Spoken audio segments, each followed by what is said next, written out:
Okay, welcome here today to our ATFA podcast called Talking Wood. I've got our first guest for our very first episode, someone a lot of our members would know, Mr. David Hayward, our ATFA Technical Manager with the ATFA. So welcome, David, to our first podcast. Yeah, no, good to be here, Josh. So today, Dave, we're going to have a bit of fun. I'm going to go through a few things from where it all started and how you got into the love of wood. A lot of our members and obviously people around Australia know you for your technical knowledge. People have called you the doctor of timber flooring before, the guru, and your knowledge is worldwide famous. So, but firstly, I'd like to go back to the start, where it all came from. So tell us, where were you born and tell us a bit about your family and your upbringing.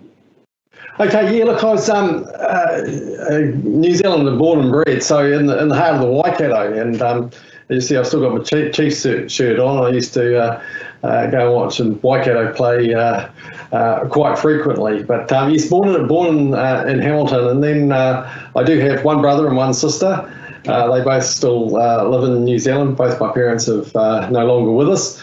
But when I was growing up, started off in Hamilton, then my parents shifted up north to a place called Whangarei, which is north of Auckland, and then they shifted down to Wellington and then back up to Hamilton. So I had most of my growing up life in Hamilton and in the Waikato.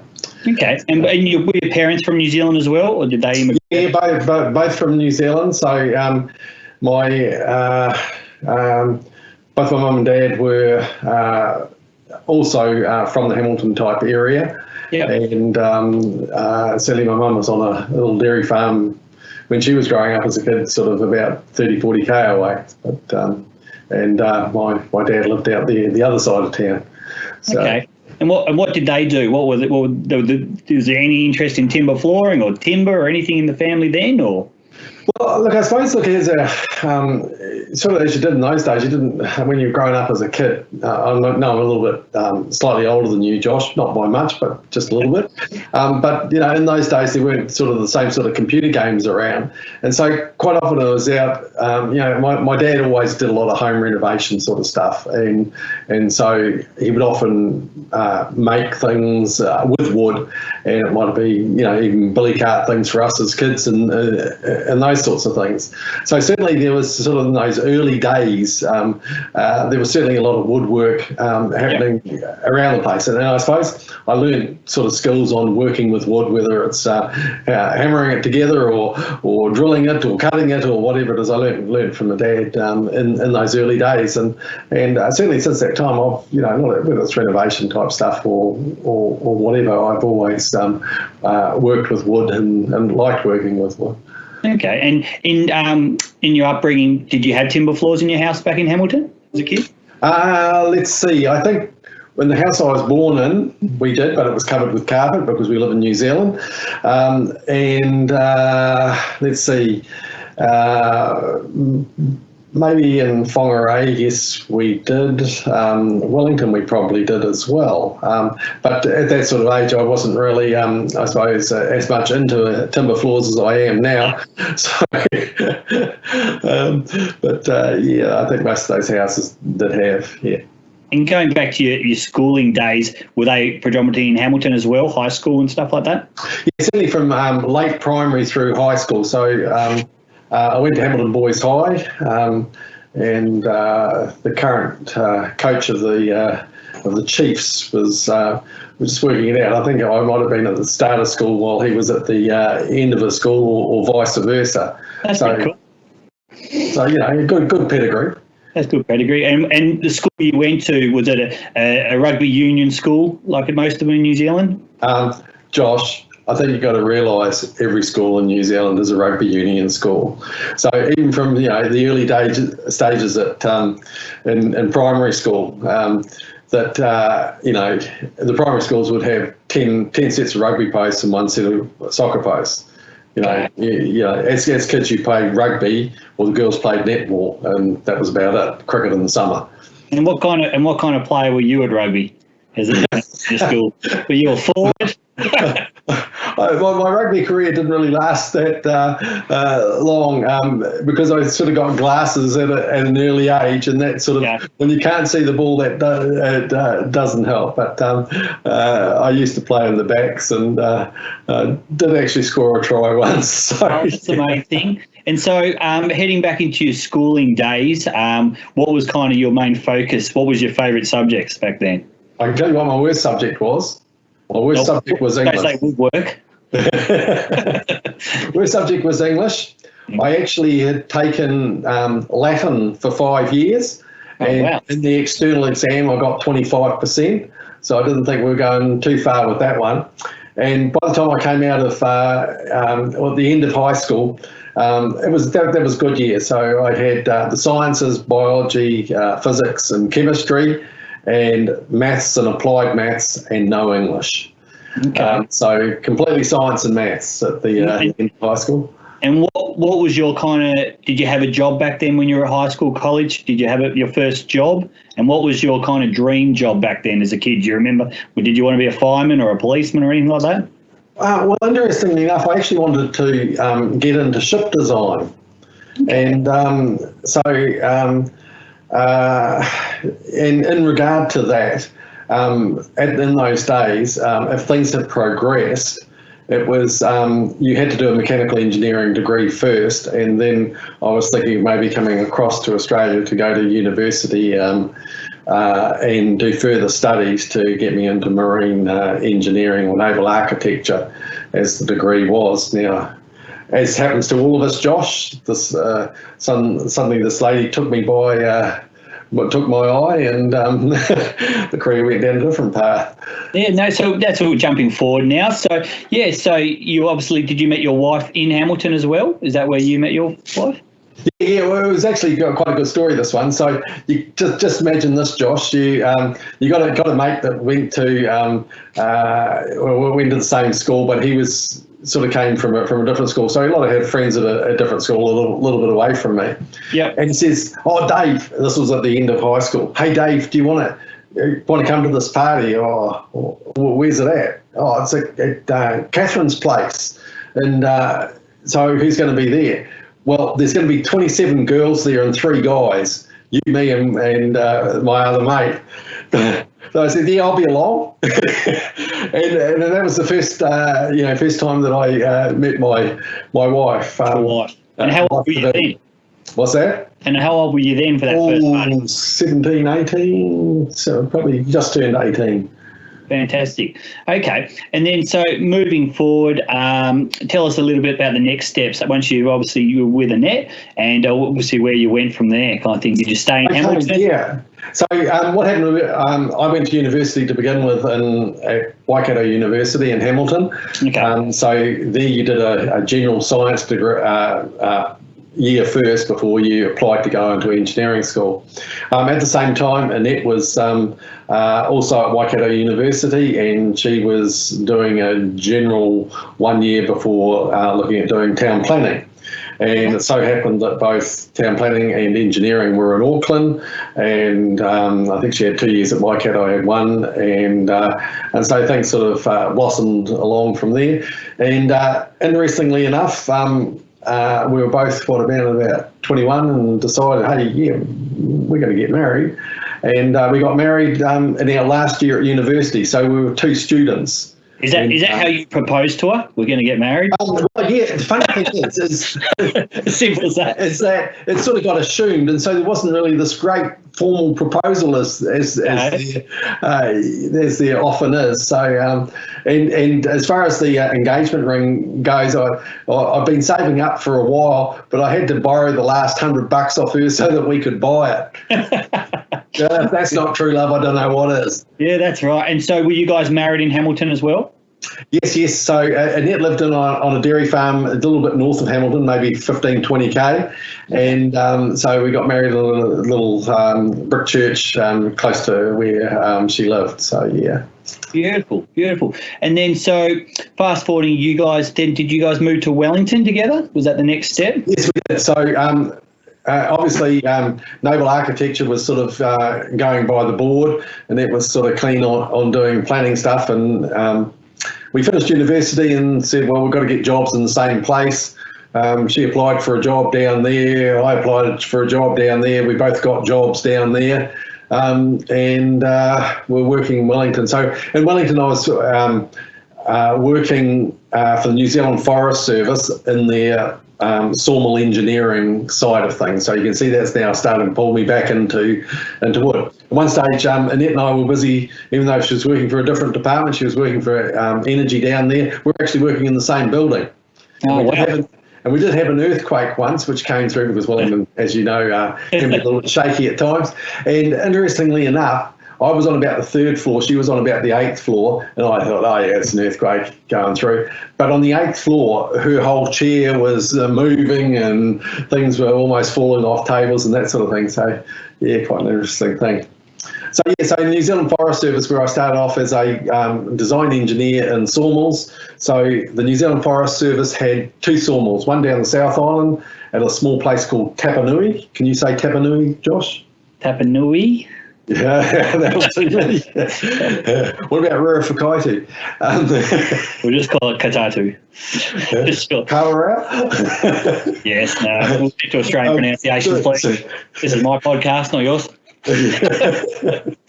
So a small place down at Tapanui, down the South Island, which is sort of down by Dunedin or in from Dunedin. Down Otago way, yep. Yep. And well, it's actually in Southland, but yeah, down that way. And also in Rotorua, they had a very large sawmill there. And so I did some design type work for both those mills, plus we also did some aid type work for the islands and that sort of thing. So that was the first few years, and Annette was busy working for energy. And then we decided to have our overseas Contiki trip. Wow. So we worked for 3 or 4 years, or 3 years or something rather like that, and then did 6 weeks or 6 or 8 weeks around Europe and that sort of thing. So that was our first introduction to sort of major overseas travel, which we've sort of enjoyed ever since too. So coming back from that holiday, as an engineer, I had to get registered. So I went to Waipa Sawmill in Rotorua, which is what it was called then. It's now gone through a number of name changes, and it's still there as Red Stag. So there I'm very much on the engineering side of that. And you know, as a consequence of that, Forest Research Institute in Rotorua, I knew a lot of the guys there and that sort of thing, and their name still pops up now and again too. Beautiful. And so then you and Annette had 2 kids, am I right? Kids in Rotorua. And they were both in New Zealand? Yep. New Zealand born? Yep. And we didn't, I suppose we were in Rotorua for maybe 3 or maybe 4 years, something rather like that. And at that time, New Zealand was a little bit shaky in that you can think they've got New Zealand Forest Service, and it was in the time of Robert Muldoon and Think Big and Sell Off Everything and this, that and the other. And so there was I remember the day when the Forest Service throughout had about 200 engineers, and a lot of them were roading and forestry and things like that. And at the sawmill I was at, there was myself and my boss, who were also engineers. So you can think that one day there were 200 engineers in the Forest Service, the next day there were 2 engineers in the Forest Service, myself and my boss. Yeah, right. And so you think, man, these things are changing rapidly. And the mill was actually doing quite well. It had a good board of directors in this, and it was making a profit. And the government decided to sell the mill without telling the head guy of the board. So he beetled off. And around that time, I applied for another job at another sawmill near Nature. And that didn't come off. And then I got rung up from someone in Australia. Oh, no, it might have been Auckland consultant saying, hey, look, you're interested in a job in Australia. And with all these sort of changes that were happening, I sort of said, well, yeah, not really. There's too many Australians over there. But send me the stuff. And what do you know, within 6 weeks, our house had sold. we had a one-way. Did you realise this? A one-way ticket to Australia, and it wasn't to Bondi, but it was to Queensland. So what year are we talking this was? Need to think. It's about 30 years ago. So take 30 off what we are now, and it's around then, maybe 31 years. Okay. And how old were the kids then? Okay. Matt was about 2 or 3, and Catherine was 6 months. Yeah. Okay. So, and was there any talk between you and Annette beforehand about relocating to Australia before this? Or no, absolutely none. So it was out of the blue then? No, but both of us have been to Australia on family trips and that sort of thing in the past, so we knew sort of some of the major type centres. But no, if it sort of hadn't happened the way that it did, we'd probably still be in New Zealand. Okay, so 30 years ago, you decided to pick up everything from Rotorua, come to Queensland, not knowing a soul over here, no doubt. Any family? Exactly. Knew nobody. That was it was a big shift, but you do that when you're a bit younger than what you are. So I think I was about 28 when we came across, or we were about 28. And where did you land in Queensland when you first arrived? Okay, so there was a sawmill being built about half an hour south of Gympie, so we decided to live in Gympie for those few years as it was getting built and getting underway. It actually might be a step backwards from New Zealand, living in Gympie, I think. Well, certainly it was a shock to the system. It really was.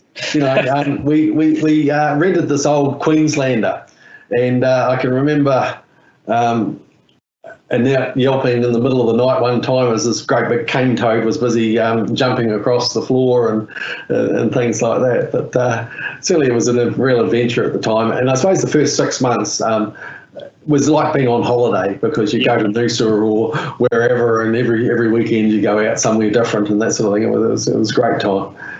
Okay. And for our listeners, obviously Gympie's are now north of the Sunshine Coast and now south of Harvey Bay.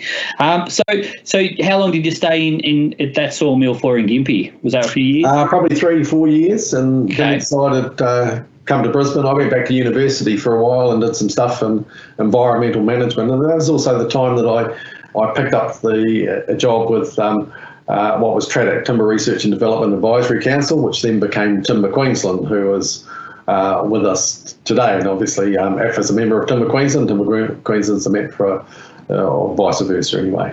Yeah. So, yeah. And so then you moved, the family picked up again and relocated to Brisbane? Yes, that's right. Yeah. 4 years and started. Okay, so now we're into Brisbane, where you're still based now. So tell us a bit about the work at Timber Queensland, and obviously where your passion and love, maybe not love's the right word, but you fell into the timber flooring side of things from the forest and sawmills. So it's interesting. So for TRADAC or Timber Queensland, I was one of a number of technical type guys, and because I always had a lot of sawmills and that sort of thing, we used to do audits on a lot of the sawmills. So I got to know many of particularly the rural type sawmills all throughout Queensland. The mills at Monto, Mundubbera, Eidsvold, Theodore, and all throughout, and then southeast Queensland as well, out Dolby and Roma and Texas and all those sorts of places. So I enjoyed that, and we'd catch up with guys there, and sort of kept my hand in with what was happening sawmilling wise, which was quite good. But also, as another part of the job, is that we would also do inspections on timber-related type problems or failures and that sort of thing. So it could be a truss failure, for argument's sake, and why did that happen? I remember one time where I went out with this lawyer because someone had sued the council because they tripped on a boardwalk and things like that. This guy had a Porsche, so I said, "Hey, can I sit in the front seat and take a photo of me?" That was when Porsches was something. And I suppose with that, Josh, I suppose about when it boiled down, probably 80% of the inspection work that I did related to timber floors, and so therefore I started to know more about timber floors. I obviously knew a lot about the manufacture and still heavily involved. Like ATFA runs an accreditation type program with the flooring manufacturers, and so I still see the likes of Nataris and Hereford, Howards and DTM. So a lot of that, a lot of knowledge was gained about flooring during that time. The TFFAQ, Timber Flooring and Finishing Association of Queensland, came into being at that sort of time, and so therefore when they'd have a conference, I'd often talk from my perspective about flooring to them, and maybe what was happening with standards and things like that, which meant I started catching up with the other side of the flooring industry. Okay, and now we're skipping forward a little bit further. So tell me about the day, or when the first time you heard the words ATFA. The first time I heard the word ATFA, was it at Timber Queensland? Or? Yeah, I was working for Timber Queensland at the time, and I think I got a phone call from Robert Clegg at NS Timber Flooring, and Rob said, "Oh, hey, look, Dave, we're sort of looking at forming this National Flooring Association, and would you consider maybe coming onto the board?"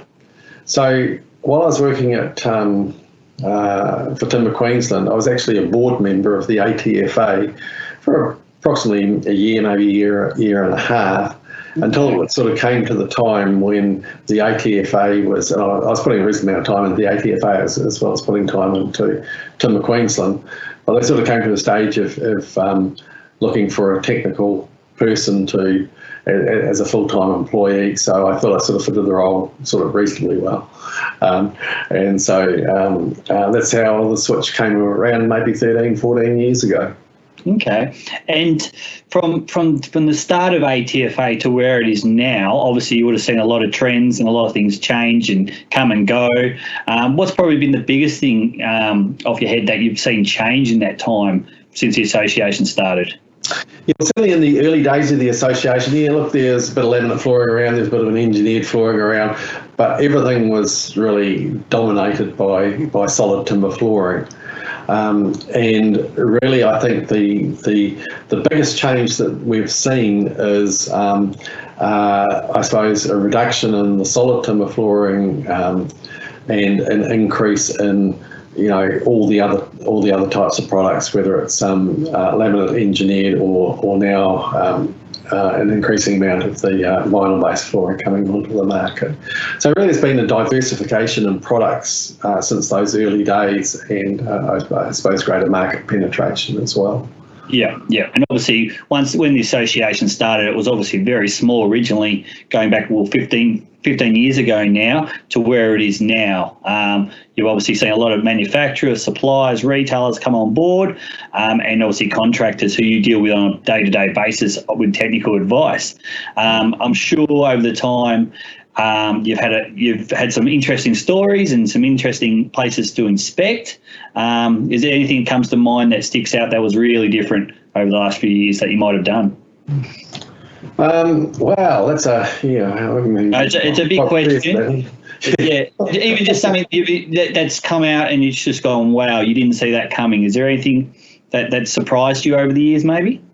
Well, I have to go back a little bit on this, Josh, and one story that does come to mind, and it's a timber story rather than maybe a timber floor story. But I was asked to go out to either Macleay or Russell Island or one of those, and the guy rang me up and said, "Look, I'm having trouble getting my frame of my house certified and that sort of thing. Can you come out and do some grading?"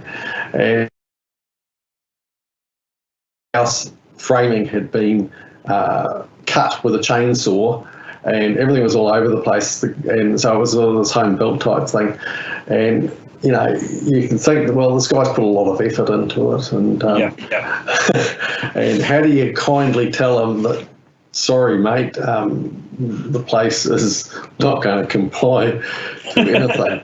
And so I was in this deep and meaningful conversation with him and saying, look, hey, look, I'm really sorry and that sort of thing, but, I've shown you these things. They just don't make the grade, and you've got sizing tolerances on all these things that don't mount. So really, I can't really see that your dwelling's going to be saved. And just as I turned around at that time, I saw his little dog starting to pee on the floor, and I'm thinking, well, the dog's got the picture as well, but this one. Okay, guys, I think it's time to take a quick break and hear a quick word from our sponsor for today. At Urethane Coatings, we are 100% Australian owned and manufactured.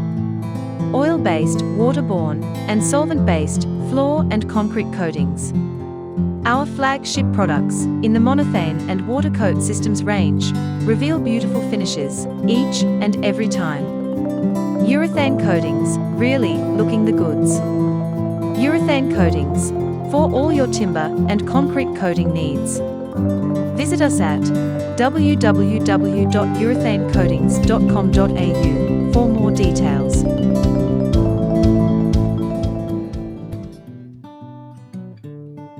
And now we're going back to David Hayward on how things came about with the ATFA.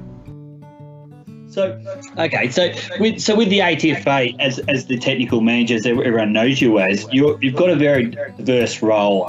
You do look after inspections at ATFA. You do obviously technical advice to members, and you audit sawmills and get out and get around the place. What's probably the most enjoyable part of your job, would you say, that you enjoy the most? Look, I think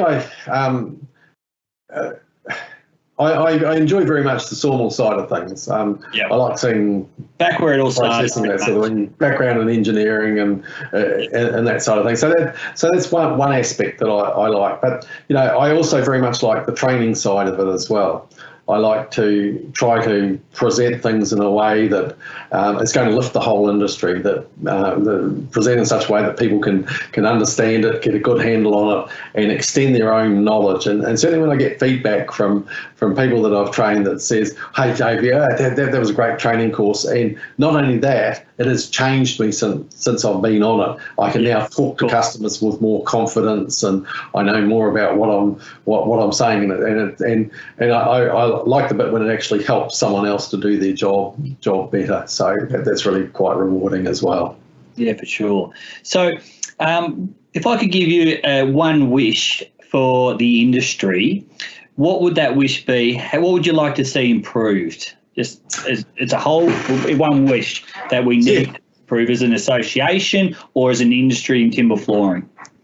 Okay, look, I think it's one thing we're going to work on a little bit this year too, Josh, is that really one of the things that I think holds the industry back is a lack of consistency in installation and application and instructions. We're getting a lot of information that's coming out of America, from China, from the States, and it's all been put together, and really it doesn't relate so well to our Australian environment. And so really what I'd like to see is that joined together so that contractors can look at installation instructions or application instructions and say, hey, look, all these make sense, which makes them easier to follow. And we've got a situation, I think, where a lot of contractors find it difficult. They're having to use systems that are outside of what might be inside the installation or application instructions, because they've got to get something that works.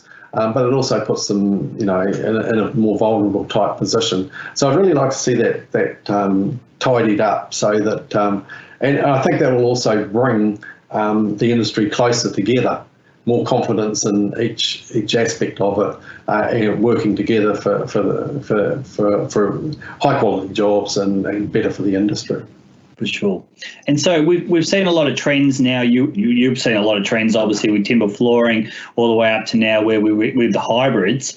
You've seen bamboo come and go. You've seen them. You've seen them all. What do you think is the next kind of, I guess, trend on the horizon to be aware of, or what do you see coming?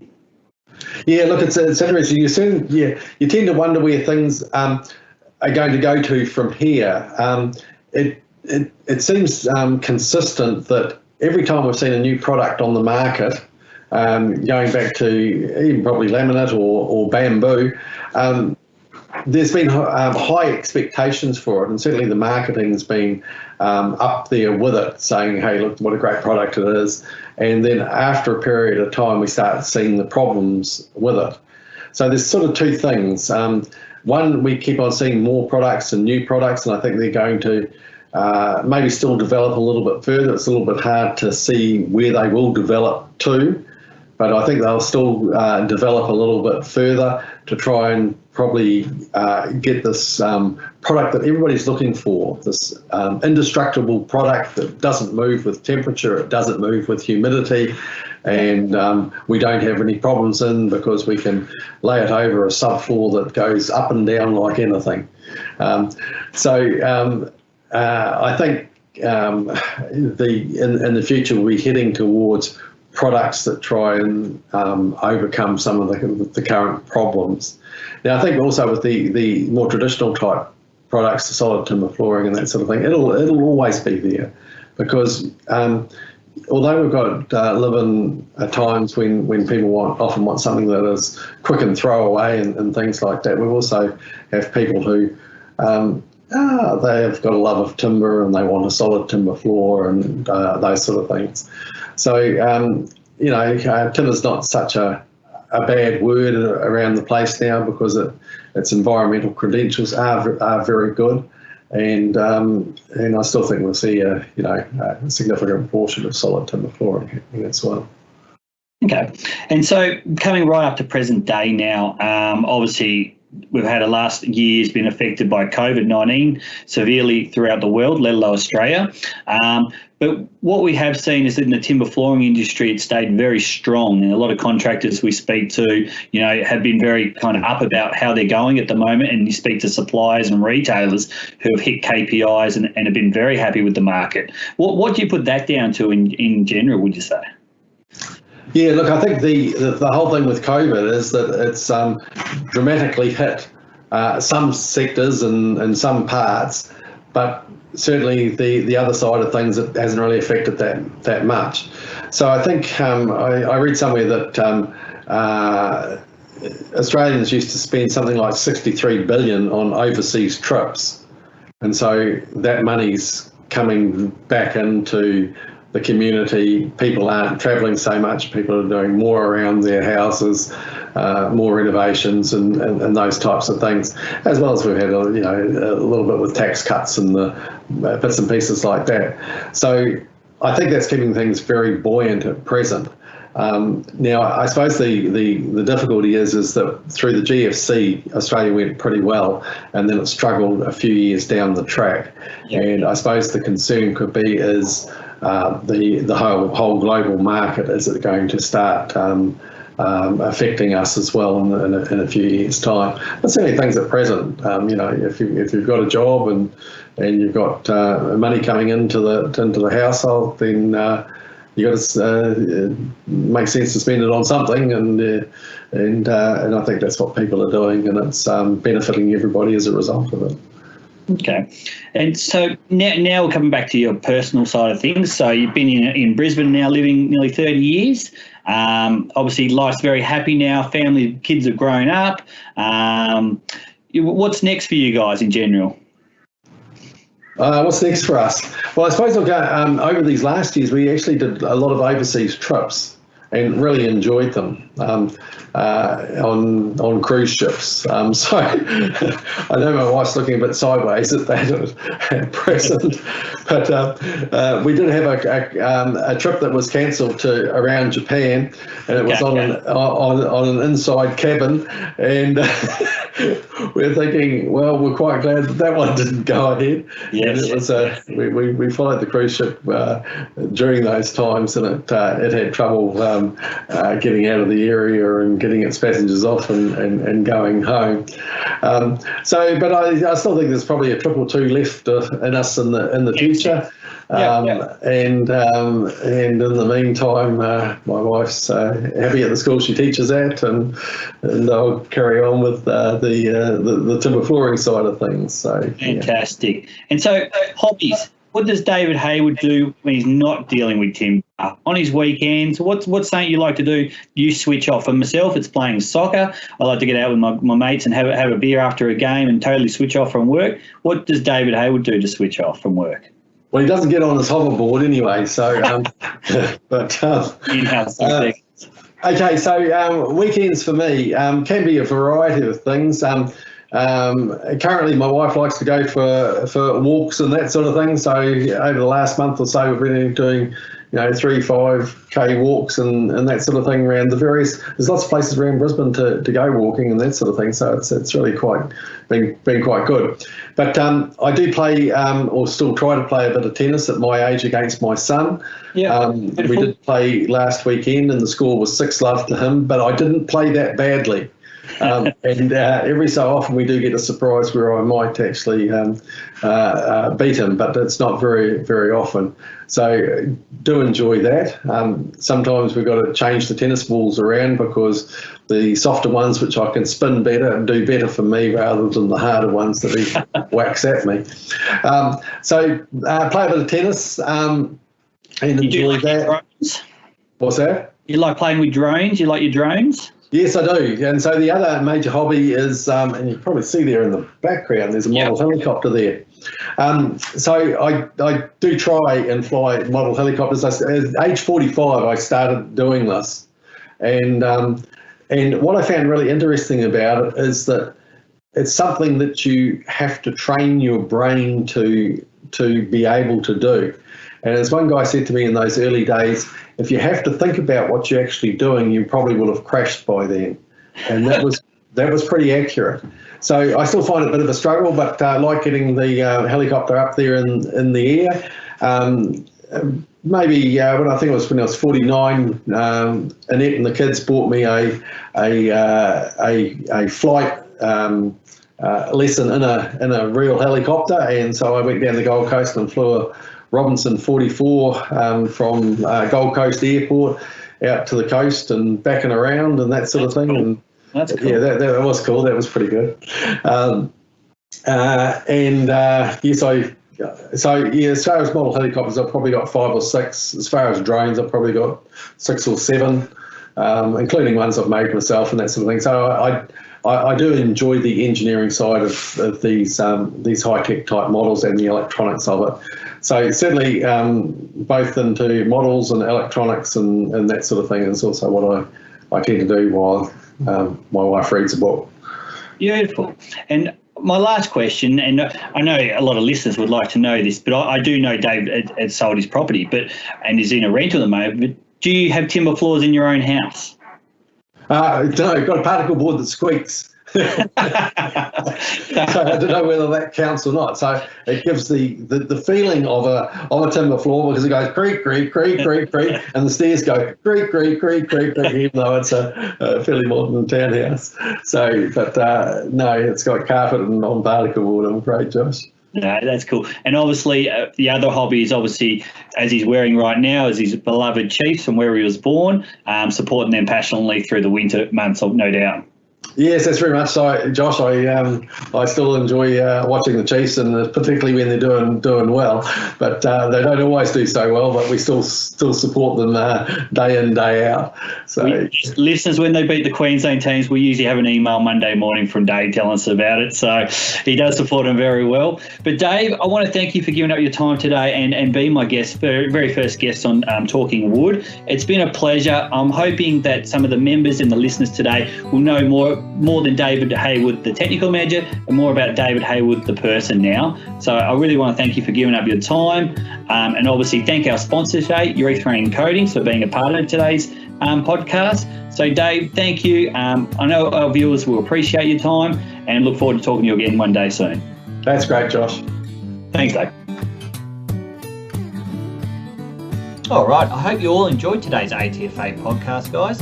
We'll have a new one coming to you very soon, so please, for the time being, stay safe, and a final word from our sponsor for today. Urethane Coatings, for all your timber and concrete coating needs. Visit us at www.urethanecoatings.com.au for more details.